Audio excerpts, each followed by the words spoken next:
Hi, I'm your host, Michelle Poverman, a former anxious empath turned mostly grounded psychotherapist, intuitive guide, and energy healer, and this is Into the Work.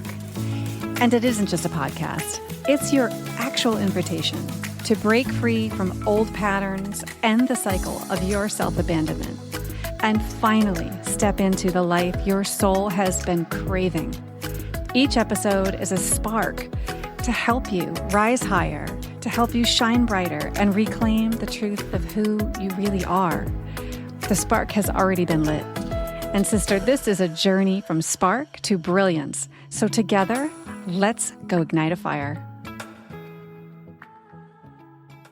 Welcome back to Into the Work. Today we're talking about something that I see a lot with the women that I work with. And honestly, I've experienced this journey myself. It's something that I've started calling spiritual closet of high-achieving women.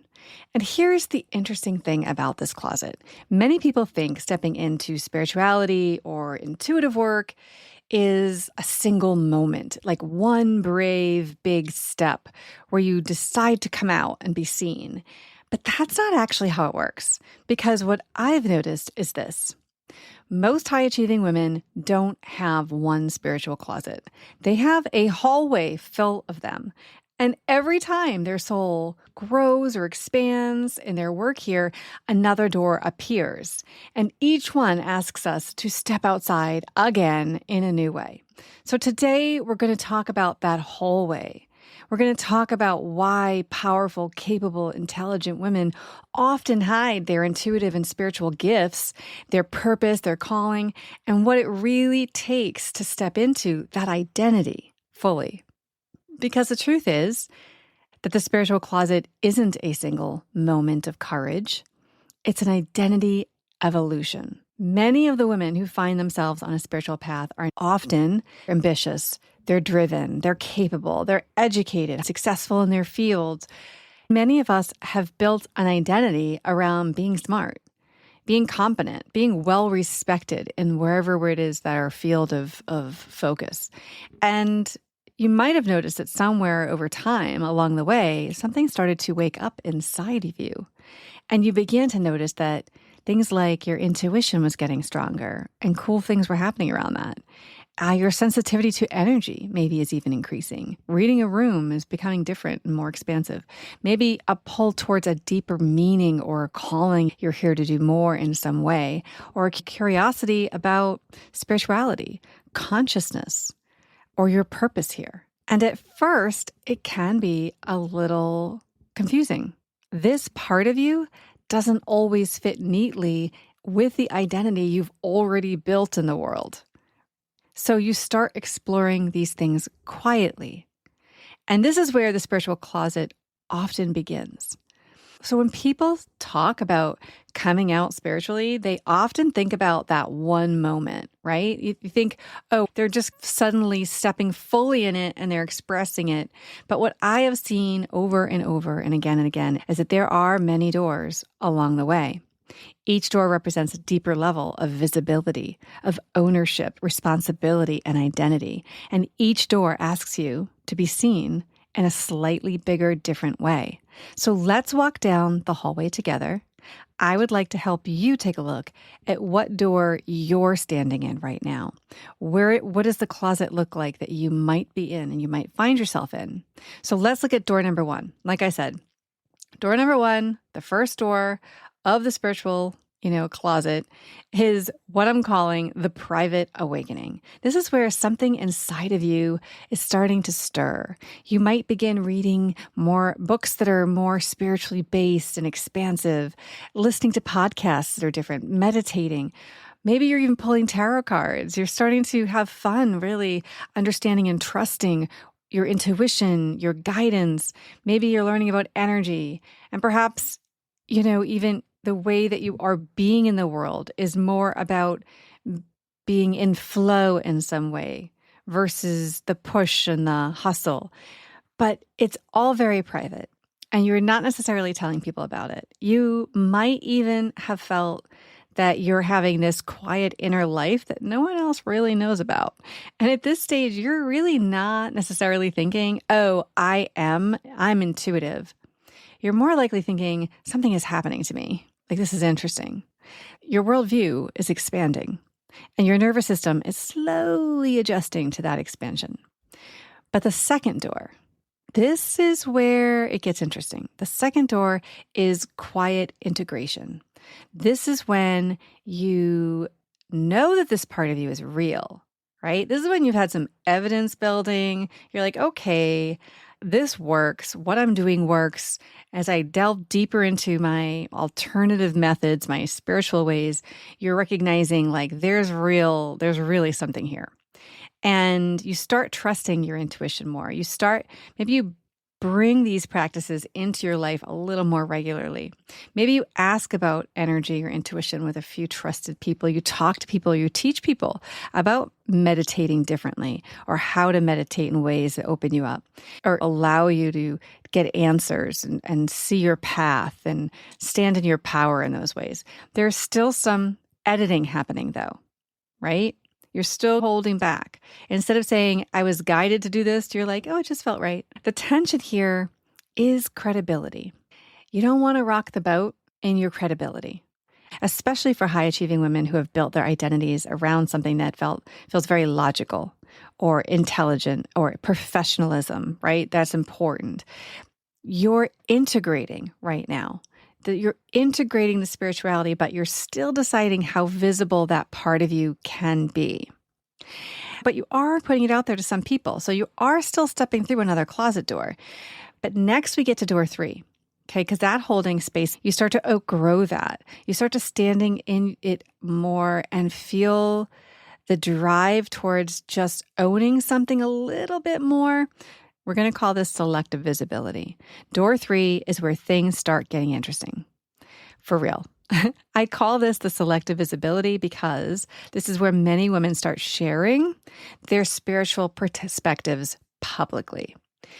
Maybe they start a coaching practice, or maybe you or yourself are like offering sessions of some sort where you're helping people in some way. You're talking about spirituality online. But here's the thing, you're still code switching. And what I mean by that is that there are some rooms that get one version of you, and there are still rooms that get a different version, right? Maybe your family doesn't fully know or get it, right? You may even never have told them, but you just assume, and you have a story that you know they're not going to get it. You have former colleagues that don't know. Maybe there are professional spaces where it just seems a lot easier to just keep this quiet. Now, the tension at this door is a really, really sticky one, and that is belonging versus authenticity. So you may have before been a little bit concerned about appearing a certain way, right? Appearing credible.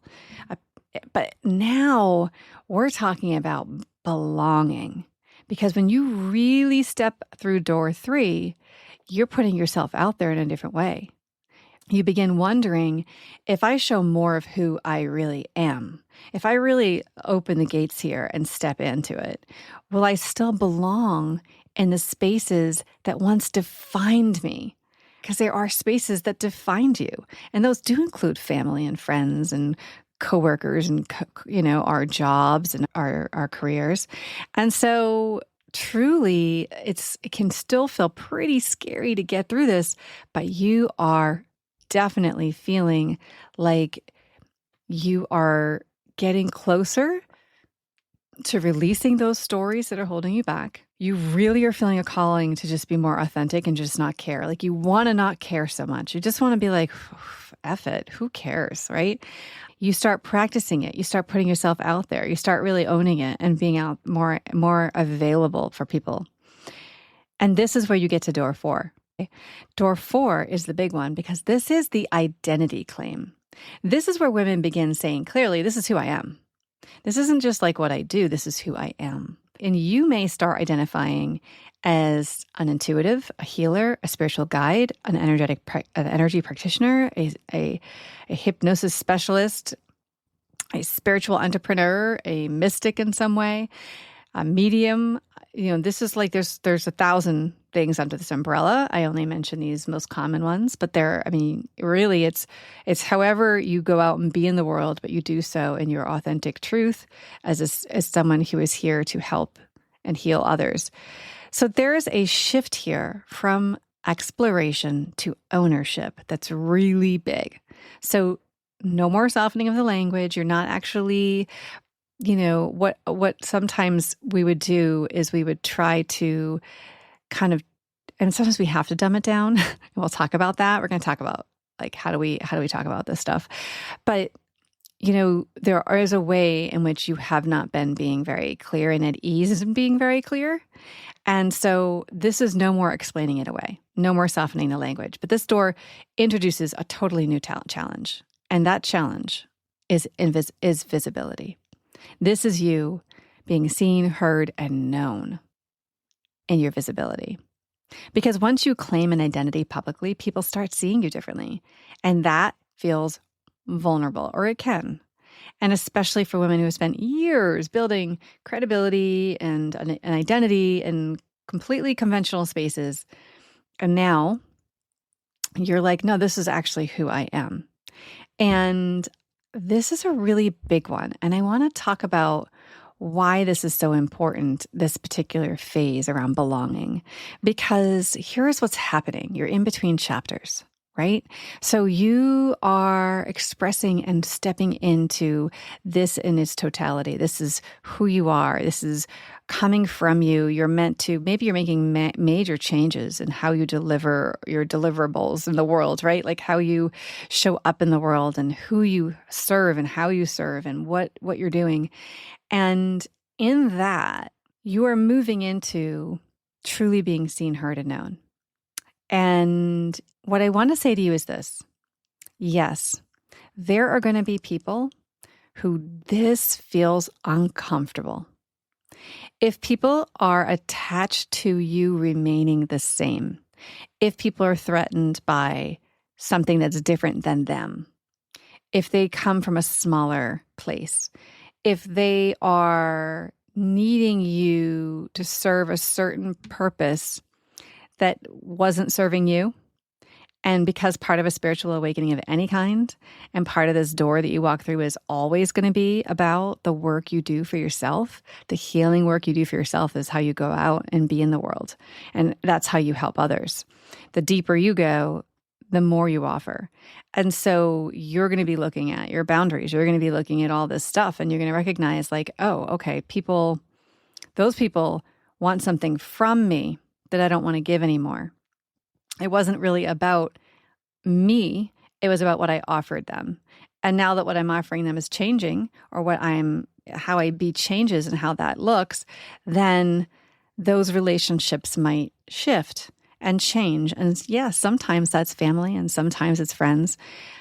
But here's the other part to this story of getting to level 4 is that it would be really sad for you not to walk through level 4, because it's really important in this lifetime, if this is your code and you're meant to be doing this, right? If you're continuously kind of drawn towards it, you really need to be seen, heard, and known. And we're all like little tuning forks, right? So just in case you don't know what I mean by that, tuning forks are, I could have a tuning fork and I could give you a tuning fork, and they work off the same frequency. So if I were to take something and hit my tuning fork, it would ding, and then all of a sudden you could be across the room and yours would stop vibrating too. So mine's vibrating because I hit it, but yours is vibrating because it's in the same frequency as my tuning fork. The theory of resonance is supported here. And so if you look at wanting to attract and create a world in which your people surround you, right? The ones that resonate with you, the ones that are at the same calibration, right? And those can be friends, those can be colleagues, those can also be clients. But if you want to bring those people in, then you have to live in your fullest frequency. If your frequency is dull, you won't call them in.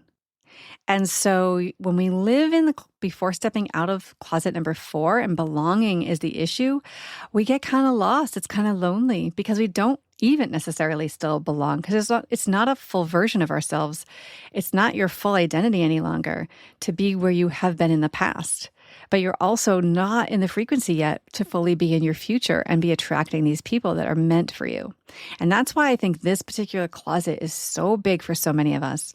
And if this is you right now, I hope this resonates to help support you to recognize that as scared as it might be, you throwing yourself full throttle into your future, into your calling, into what is really lining up for you and what's pulling at you, I want you to know you are going to attract the people no matter what. Like, no matter what, it's just going to happen. So, in a sense, it would be so sad for you to remain stuck and not truly expand beyond this. And that's what leads us into the next door, which is the next threshold, which is door number 5. And this is the leadership threshold. This is our last door for today. This is our last door for the day. But today at door number 5, interestingly, this is, I think, where a lot of spiritual entrepreneurs discover they're actually in another closet. And they are thinking they're not, because if when you break through number 4, you're kind of like, yeah, I'm claiming this. So I'm done. I'm done here.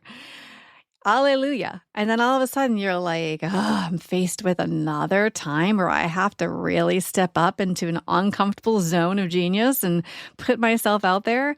And yes, my dear, you do, because that next leadership threshold is, interestingly, where you're already out, you're already doing the work, but somehow another deeper calling is happening.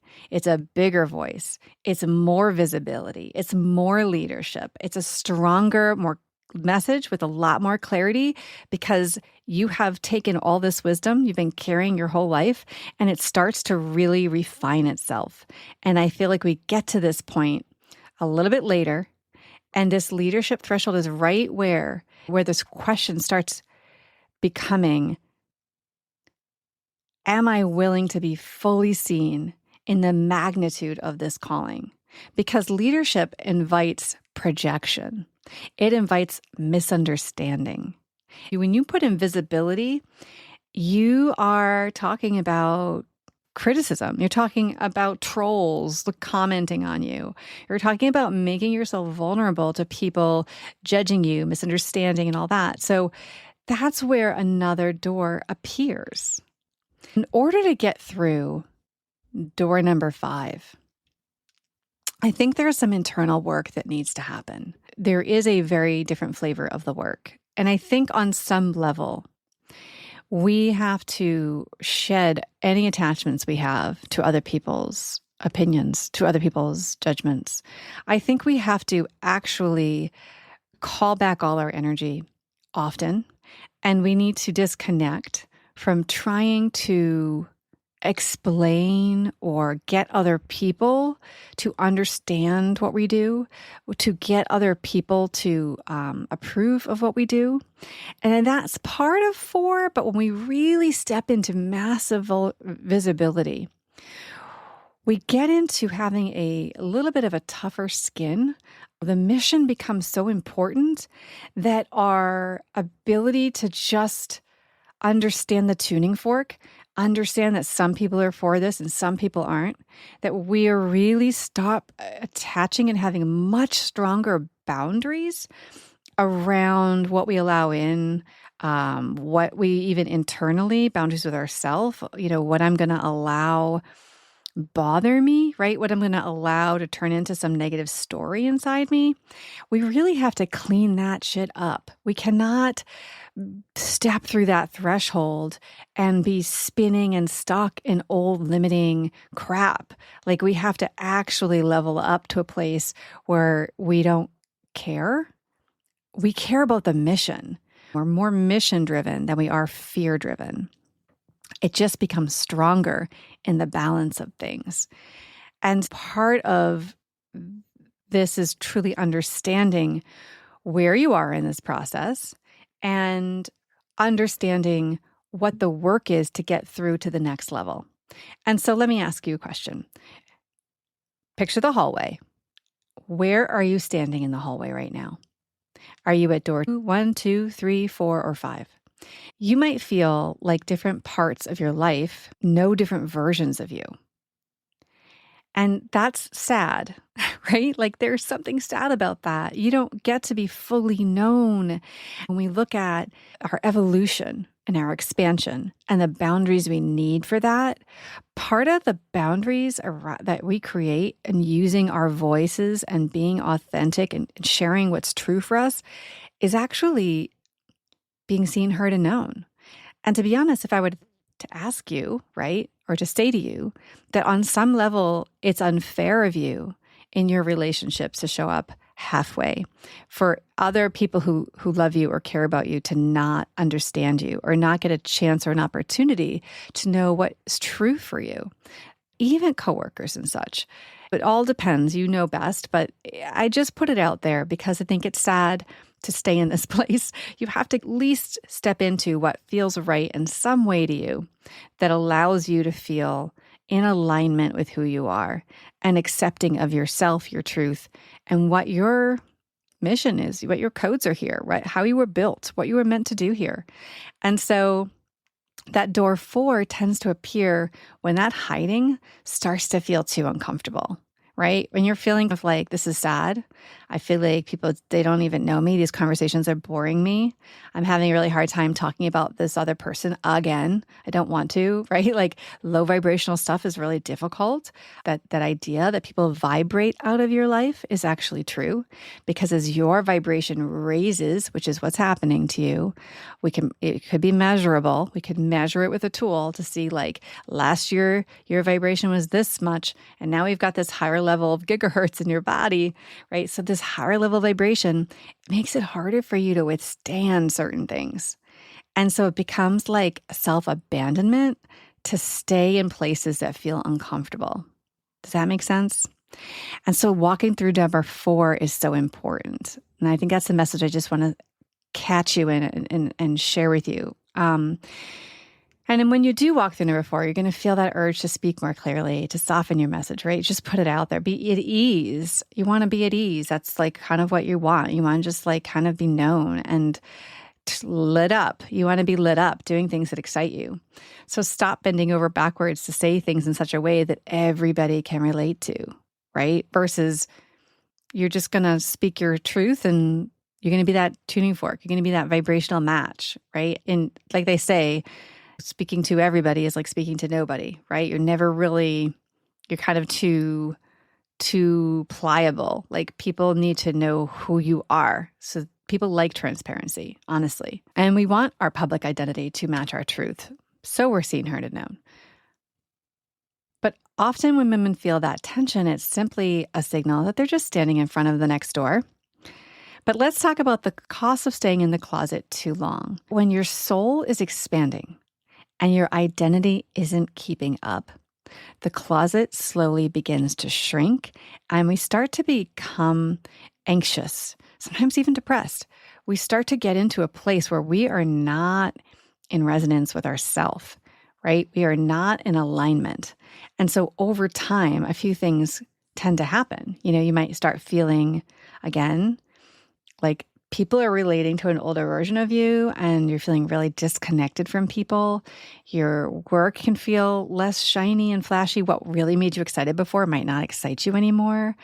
Your voice is bigger than the space you're allowing it to occupy. So like you're really wanting to experience this gift that you have, and it's really being held down. And so that can cause energy blocks even in the body, which can lead to illness and other issues in the body. That was my story with Lyme disease. I got so sick and it totally catapulted me way beyond where I've ever expected. And just getting sick was life-changing because it just pushed me into the work. It pushed me into the world of spiritual healing. It pushed me into the world of all that we're talking about. And before we close, I want to name some of these things that keep many brilliant women in the closet longer than necessary.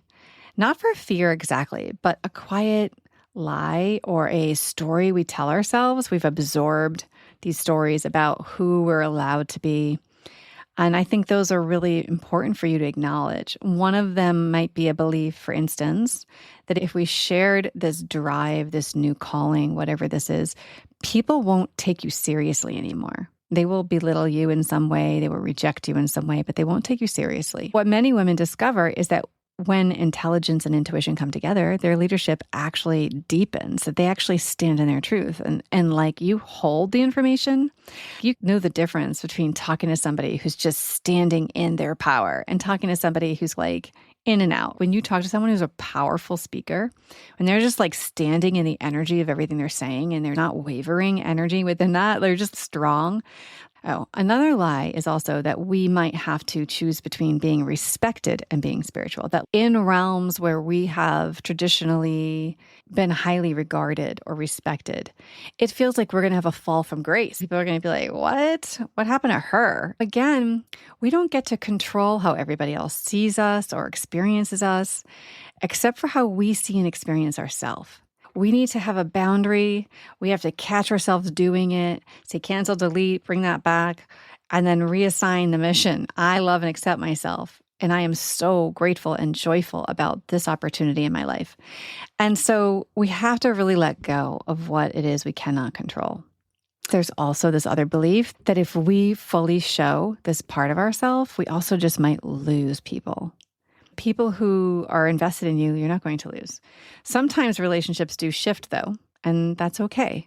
But very often the people who we are meant to walk with recognize us more clearly when we stop hiding. And I just want to say that. People are like, finally, thank you. I think it deepens their respect for you. I think it deepens their connection to you. People want to be connected to you. And especially if you're a healer type, your comfort level is probably to be the wise one and hold space for everybody else. When we are the wise one, we hold space for everybody. Our discomfort comes from receiving. So we get into this place where we're uncomfortable being seen, heard, and known for other people holding space for us. And I think the more you can share the reality for yourself, not just what it is that you believe and what you feel drawn to, but also the journey it's taking to get there, to actually share that with somebody that you might not have otherwise shared it with, and what that's like for you, and just get real in it.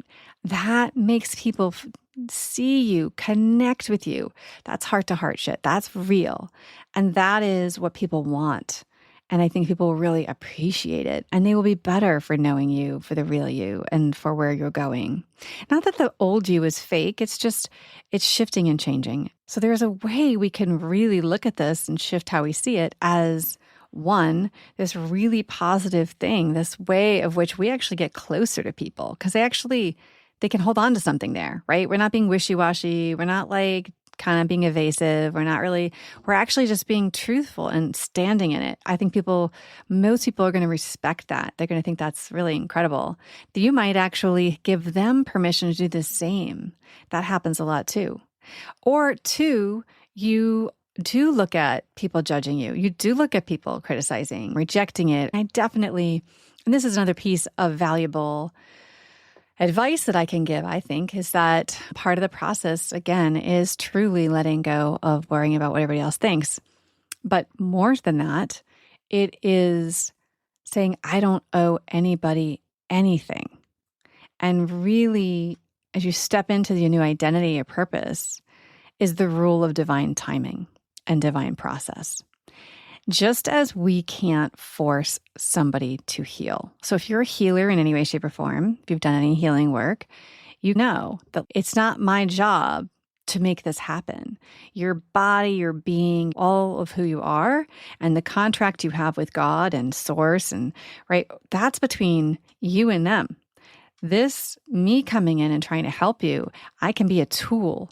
I can bridge this for you, but you have to walk over the bridge. Right? We can't do it for people. We can't force healing upon people. And so it's also not your job to try to convince anybody of anything that they are not ready to embrace. I remember early days, I was standing at a party. I was standing there and someone came over and said, "Oh, Michelle, I want you to meet my friend. And hey, Michelle's an energy healer." And I was like, oh God. And this person looked at me and goes, "Well, that's bullshit." He'd been drinking a bit. And I was like, oh, okay. And you have two ways to go here. You can just completely disengage and walk away, right? Like there's no need for this person to agree with you about anything. They don't have the tools, the capacity, the depth to be able to actually do that. And so you're not going to try to go to a dry well for water. However, there is the opportunity sometimes to have in your pocket a good little couple nuggets of scientific backup, right? Like a few things that you want to say that helps people understand. I've had multiple teachers tell me, "Michelle, it's really important to have an elevator pitch." In fact, I was actually standing in an elevator one day. I was at an energy medicine conference, and I'm in the elevator with a couple of my peeps. We're at the conference, and somebody walked in the elevator and asked, "Hey, what are you all doing here?" You could tell they were like, "What is this weird thing?" Because there are those signs up like energy medicine over here. And so here we are in the elevator, and the guy looks at me, he's a young guy, and he says, "What is it that you guys do?" And I try to, when I tell you I botched it bad. Like I was trying to tell him about it. I think I kept talking until we got to his floor.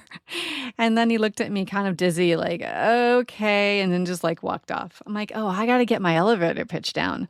So I do recommend you do have an elevator pitch. You do try to understand how you can succinctly, very easily in layman terms, try to explain what you do in a very short few sentences. And that is in your pocket for any time you come across something like that. But if somebody comes up and says, "Well, that's bullshit," just nod and just say, "Yeah, ha, ha, ha. Okay, great." And then turn the other way and walk away. So I want to leave you with a question. Okay, if the spiritual closet really is just a hallway of all these different closets, all these different doors to walk through, these thresholds, which door are you standing in front of right now?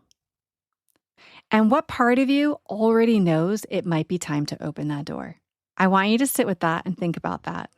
And what would that mean for you? What would you need to shift or change or believe in order to step through that door? Because every door in this hallway asks the same question in a different way. Are you willing to be seen at the level your soul is asking for?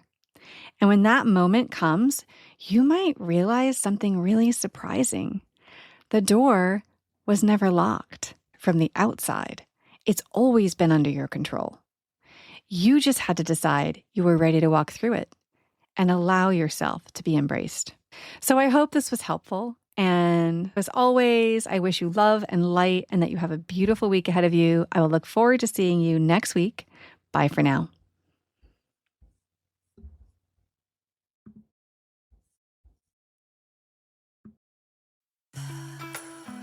Thank you for joining me on Into the Work, Therapy for Empaths and Seekers. If this episode spoke to you, please follow the podcast and leave a review. It is the best way to spread this healing work to other women. Your presence here matters. Step into your power, heal your soul, and rise with women who are doing the same. Keep joining us every week, and together we can heal the world. If you're ready to dive deeper, grab your free Shadow Work Transformation Bundle in the show notes, and I will look forward to seeing you next week.